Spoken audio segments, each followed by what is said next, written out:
नमस्कार, आप देख रहे हैं टीवी 29 न्यूज और मैं हूं आपके साथ उमेश पाल। मैं आपको ऐसी शख्सियत से मिलाने जा रहा हूं आज। मैं आगरा में हूं इस समय और आगरा में समाजवादी पार्टी के कर्मठ नेता हैं महाराज सिंह धनगर जी, जो हाल ही में अभी उत्तर प्रदेश में जो चुनाव हुए उन चुनाव में चुनाव लड़े हैं और दूसरे नंबर पर आए हैं। बहुत बड़ी राजनीति की दौड़ दौड़ कर और चले आ रहे हैं महाराज सिंह धनगर जी। मैं जानना चाहूंगा कि आखिरकार राजनीति की शुरुआत कहां से और कैसे हुई। जी, स्वागत है आपका धनगर साहब टीवी 29 न्यूज में। और आपकी शुरुआत कब से है, कितने समय से आप पार्टी में काम कर रहे हैं? मैं 94 से समाजवादी पार्टी में संगठन में काम कर रहा था। संगठन में काम कर रहा था।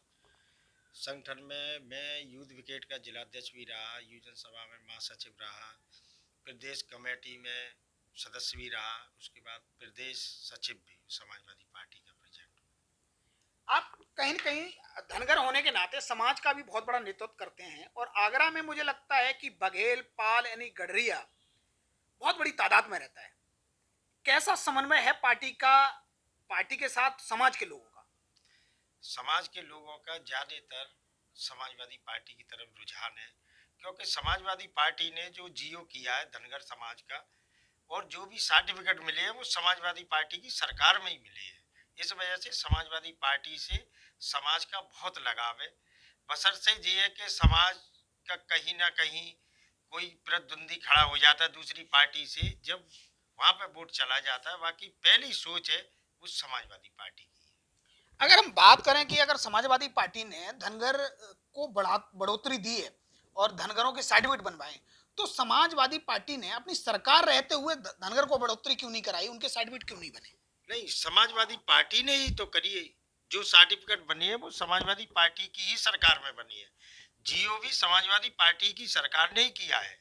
ऐसा नहीं है कि समाजवादी पार्टी का आज जितने भी सर्टिफिकेट है, चाहे वो किसी के पास हो, चाहे कोई एमएलए एमपी जो भी बने हो, वो सिर्फ सर्टिफिकेट समाजवादी सरकार के सर्टिफिकेट बने हुए हैं। धनगर साहब, अगर बात करें अभी आपकी शुरुआत की, तो जब से आप राजनीति कर रहे हैं, आज इस समय आप जिस एरिया में रहते हैं, किसान बड़ी बहुत उत्तर प्रदेश में मुझे लगता है कि बहुत बड़ी तादाद में किसान है और अभी किसानों का आंदोलन चल रहा है। इस आंदोलन को, किसान के आंदोलन को कैसे देखते हैं आप?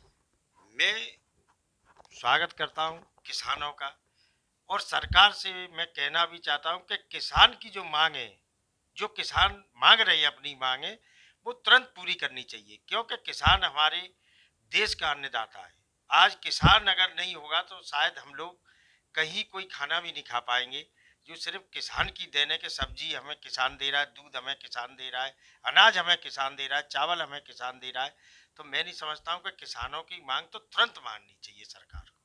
भारतीय जनता पार्टी के साथ, बड़े नेताओं के साथ और कृषि मंत्री नरेंद्र सिंह तोमर जी के साथ लगातार बैठक हो रही किसान के नेताओं की, और ये पांचवी बैठक हो चुकी है और अभी तक कोई हल निकल के नहीं आया। आखिरकार क्या बीजेपी किसानों को देखा अनदेखा कर रही है? जी, तो बिल्कुल सही बात। अभी तक किसान में, आज मैं जानता हूँ कम से कम 10-12 दिन किसानों को आंदोलन करते हुए हो गया, और किसानों रात को इतनी ठंड में भी किसान वहाँ रह रहे हैं, और उसके बाद वार्ता पे वार्ता करते चले जा रही है। क्यों नहीं आप किसान की जो चीज़ आपने लागू की है उसको ख़त्म करो, जब किसान कह रही है तो। और आप किसान के हित की बात कर रहे हो कि नहीं साहब किसान के लिए हमने बहुत फ़ायदा किया है, तो उस फायदे को ख़त्म करके जो किसान चाह रहे हैं उसी काम को कर दो। भाई किसान ये चाह रहे कि जो जो बिल आया है उस बिल को ख़त्म कर दीजिए, तो आपको कोई तकलीफ नहीं होनी चाहिए। और किसान को गुमराह किया जा रहा है। इसमें ये भी कहा जा रहा है कि किसान नहीं है जी, कोई और है, ये कहीं से भी आए हुए हैं, कि इसमें प्राइवेट लोग हैं। मैं ये कहता हूं कि हर बेटा किसान का है। नहीं, भारतीय जनता पार्टी इसको कह रही है धनगर साहब की किसान आंदोलन का जो भारत बंद आंदोलन था, भारत बंद था जिस दिन, वो उनका फेल हो गया, फेलियर रहे। तो विपक्षी पार्टियों की इसमें नियत थी कि माहौल को खराब करने की। ये क्या तरीका है? नहीं, बिल्कुल पार्टियों की पार्टी किसान के साथ में, और हर पार्टी किसान की बात कर रही है, क्योंकि आज तक जो भी पार्टी बनी है वो किसान के हिसाब से ही चली है, और जब ही आगे बढ़ पाई है पार्टी, कोई भी पार्टी हो। और आज मैं तो कहता हूँ समाजवादी पार्टी ने जो ऐलान किया है किसानों के लिए, और माननीय मुलायम सिंह तो किसानों के मसीहा थे, बिल्कुल। भाई वो तो कभी किसान के बारे में कभी कोई बात गलत सोची नहीं उन्होंने। जो भी बात करते हैं वो किसान की बात करते हैं। आज भी उनका जन्मदिन था तो दिल्ली में, तो उनने एक ही नारा दिया। लोग कहने लगे मुलायम सिंह जिंदाबाद, उनने की नहीं, नारा जी दो, जय जवान जय किसान। किसान वाला नारा दो, क्योंकि किसान से हमारा देश चल रहा है, किसान हमारे देश का अन्नदाता है। धनगर साहब, आप उत्तर प्रदेश में सपा के सचिव हैं, और मुझे लगता है कि आप ये बताइए, एक तो उत्तर प्रदेश में जो भारतीय जनता की सरकार है, योगी की सरकार है, जिस तरह से उन्होंने वादे किए, बड़े बड़े वादों में आई सरकार, क्या लगता है कि आपको क्राइम कंट्रोल कर पाए हैं उत्तर प्रदेश में? बिल्कुल नहीं। आज ये अपने मुंह से कहते रहे, और मैं तो ये कहता हूं कि जी टोटल झूठ बोलने का काम करती है, घोषणा इतनी करती है जरूरत से ज्यादा। और क्राइम की अगर ये बात करें तो कहाँ क्राइम कम हो गया? आप और सरकारों के आज के दिन के पेपर उठा के देख लो, आज इनका देख लो, कहीं कोई क्राइम कम नहीं है, क्राइम बढ़ता जा रहा है, बेरोजगारी बढ़ती जा रही है। अभी तो इन लोगों ने नीचे उतर के ये देखा ही नहीं है कि जो हमारे सब्जी वाले हैं, जो छोटा काम रिक्शे चलाते हैं, टेम्पू वाले हैं, वो लोगों की जो स्थिति है कि आज वो भूखे मरने की नौबत है। राजमिस्त्री है, वो रोडों पे खड़े रहती है, सुबह जाती है और शाम को वापसी आती है।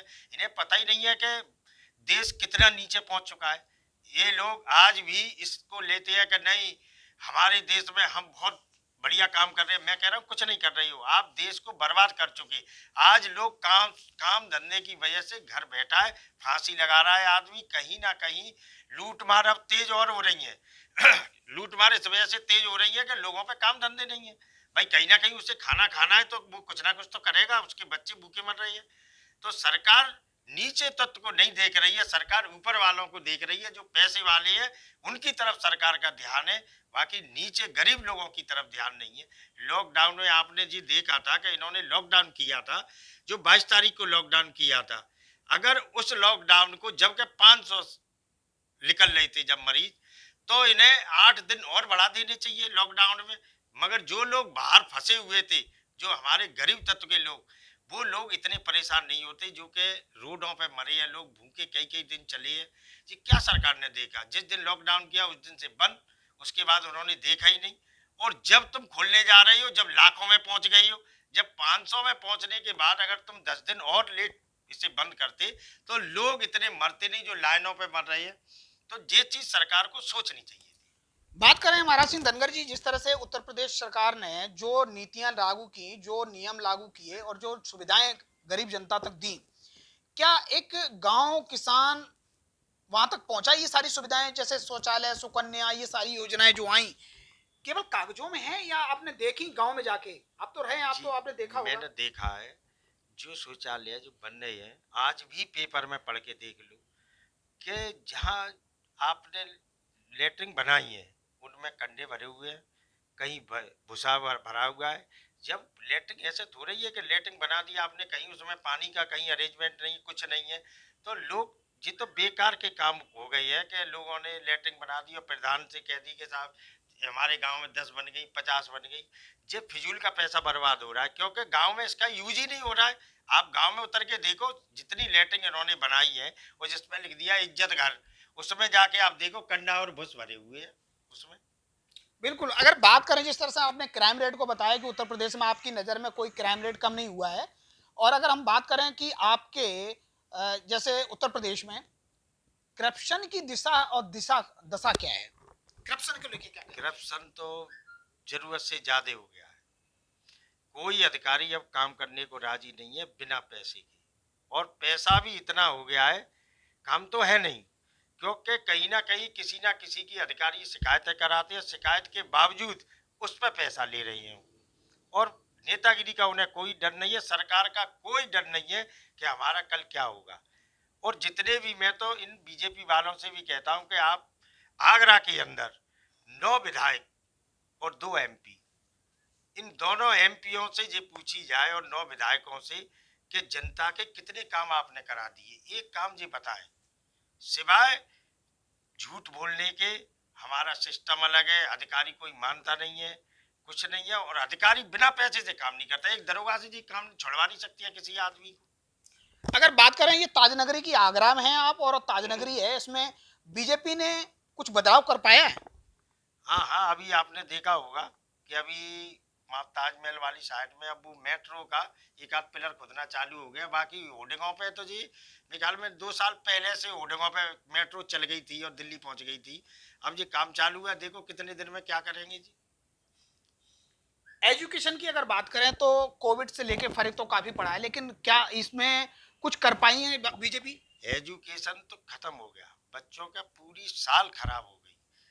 कहीं कोई पढ़ाई नहीं, कोई कुछ नहीं। और मैं तो जी कहता हूँ कि जी जब स्कूल को बंद कर रही है, अब आपने शादी ब्याह के लिए कह दी कि 200 आदमी आ सकती है, 300 आदमी आ सकती है, तो स्कूल में क्या दिक्कत हो रही है? बच्चों के भविष्य से क्यों खिलवाड़ हो रहा है? उन्हें भी खोला जाए।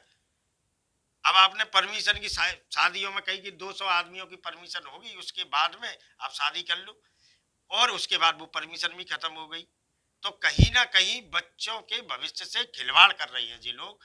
स्कूल भी खोले जाए कहीं ना कहीं, अब ऐसा कुछ नहीं है।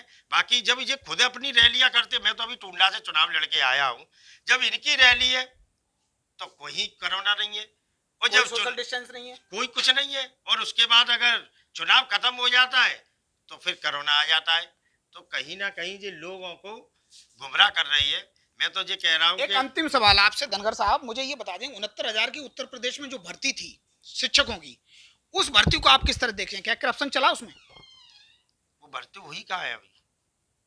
अभी तो सब कोर्ट में लटका देती है, दे देती है पेपर में कि आज 65,000 भर्तियां, 60,000 भर्तियां हैं।